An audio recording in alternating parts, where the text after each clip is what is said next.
میدانین انسان ها در گناه دو قسم هستن، یکی مؤمنان هستن، یکی منافقین هستن. حالا بیاییم یک چک بکنیم که در کدام قطار ما و شما قرار داریم. اونهایی که مؤمن هستن وقتی یک گناه بسیار جزئی از پیششان سر میزنه، یک گناه بسیار کوچک از پیششان سر میزنه، بسیار گناه جزئی هست، اینقدر شرم و حیای پروردگار سر وجودشان نمیگیره که دست و پایشان بلرزه میآید. دست و پایشان میلرزه که ما نافرمانی کی را کردیم؟ نافرمانی الله را. میدانین روز قیامت الله جل مجده وقتی بنده را در پیش روی خود قرار میدهد میگوید اما استحییت تعصینی، بندیم از ما شرم نکردی؟ بندیم از ما حیا نکردی؟ بندیم از پدرت شرمیدی، از امام مسجد شرمیدی، از زنت شرمیدی، از رفیقت شرمیدی، دروازه را بسته کردی، از پیش چشم همه خود را کنار کشیدی. اما استحییت تعصینی، از من نشرمیدی؟ حین اغلقت الابواب، زمانی که دروازه ها را بسته کردی ندانستی که یک ذات تو را میبیند؟ الم یعلم بان الله یراه، تو نمیدانستی که خدا تو را میبیند؟ اما استحییت تعصینی، اما استحییت تعصینی، از من نشرمیدی؟ اذا ما قال لی ربی، وقتی که مرا میگفتی رب من، خدای من، پروردگار من، وقتی گناه را انجام میدادی از من نشرمیدی؟ ما چی جواب داریم به پیشگاه حضرت حق سبحانه و تعالی در روز آخرت؟ و تخفی الذنوب عن خلقی، گناه ها را از بنده های ما مخفی میکردی ولی از من شرم نداشتی. ای به یک طرف لذت گناه را قرار بدهیم، به یک طرف خوف خدا را قرار بدهیم. ما امروز از هر چیزی میترسیم، ما از تاریکی شب میترسیم، از مار و گژدون میترسیم، از کامراهای مخفی میترسیم، از پلیس میترسیم، از کسی که سلاح داره میترسیم، از آواز مرمی میترسیم. اما کدام وقت فکر کردی که چند فیصد از خدا میترسیم؟ ما چقدر ترس خدا به قلب ما هست. 5 دقیقه لذت خوف خدا را از قلب ما میکشد.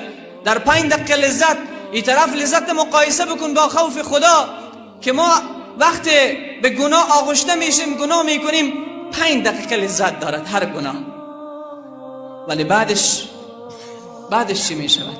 چقدر پشیمان میشی؟ رسول صلی الله علیه و سلم فرمود اونهایی که فاسقان هستند، فاجران هستند، منافقان هستند، صفتشان این است که وقت گناه انجام میدهند، وقت گناه از پیششان صادر میشود، آنقدر بی‌پروا هستند، باکی ندارند، مثل که مگس از پیش بینیشان رد شده باشد. گناه که میکنیم، اگر به خدا پناه ببریم که گناه نکنیم، گناه میکنیم چون جایز الخطا هستیم. ولی مهم اینجاست که بعد از این که گناه را انجام دادی متوجه قلبت یک بار شو که قلبت نسبت به گناهی که انجام دادی چه عکس العمل نشان میدهد. آیا قلبت میلرزد در درونت؟ آیا پشیمانی برات پیدا شده؟ آیا ندامت برات پیدا شده؟ آیا شرمنده شدی؟ آیا خجالت شدی؟ براتان نگفته بودم عتبه غلام در زمستانی که بسیار هوا سرد بود یک جای استاد شده بود در میان راه، قطرات عرق از جبینش از سر و صورتش میچکید. کسی برش گفت که این زمستان سرد است، این هوای سرد است، تو عرق کردی؟ گفت این عرق خجالتی هست، این عرق حیاست، این عرق شرمندگی است. گفت برای چی میشرمی؟ گفت در همین جا نافرمانی خدا را کرده بودم، وقت همین الان اینجا استاد هستم، از این میترسم که روز قیامت خدا همین مکان را حاضر کند برای من بگوید ای عتبه مگر منو فراموش کرده بودی؟ چطور در اینجا نافرمانی مرا کردی؟ هر کدام ما در یک نقطه گناه میکنیم و در یک نقطه گناه کردیم.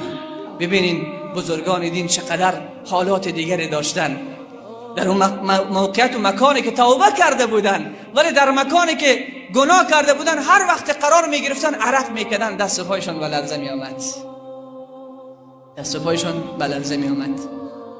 بناهن سروران من، عنوان صحبت توبه کنندگان محبوب رب العزت و الجلال هستند. شما اگر آیه 112 سوره توبه را بخوانید، الله جل مجدوه چی میفرماید؟ بسم الله الرحمن الرحیم التائبون العابدون الحامدون. الله اکبر. التائبون العابدون الحامدون، توبه کنندگان. در اول آیه الله چی میگه؟ توبه کنندگان. بعدش میگه عبادت کنندگان. چرا؟ مفسرین رمز را بیان میکنن چرا الله توبه کنندگان رو مقدم ذکر میکند. میگه به خاطری که بنده ای که توبه کرده خجالت نخوره که من گناه کرده بودم. بنده ای که توبه کرده خجالت نخوره که من گناه کرده بودم. یک روز حضرت عمر خبر به پیامبر بزرگوار ما صلی الله علیه و سلم رسید. با آواز بلند زمزمه بکنین صلی الله علیه و سلم. یا رسول الله عمر گریه داره. یا رسول الله عمر خیلی گریه کرده، از صبح گریه میکنه تا این دم. رسول پاک صلی الله علیه و سلم چون دوست داره گلهای نازنین خود را، چون دوست داره عمری که سر تا پا ایمان بود، از جای خود بلند میشود که برود سراغ عمر چرا گریه میکند. میآید به سراغ حضرت عمر، میگوید عمر جان چرا گریه میکنی؟ تمام روز خبر شدم گریه کردی. یا رسول الله مرا امروز یک چیز آزار داد، مرا امروز یک چیز قلب مرا ناآرام کرده است. اشک من آرام نمی شود، دست پای من بلرزه است. عمر جان چرا گریه میکنی؟ چی چیز تو را ناآرام کرده؟ حضرت عمر میگه یا رسول الله صلی الله علیه و سلم مرا این ناآرام کرده که اگر در روز قیامت حضرت حق سبحانه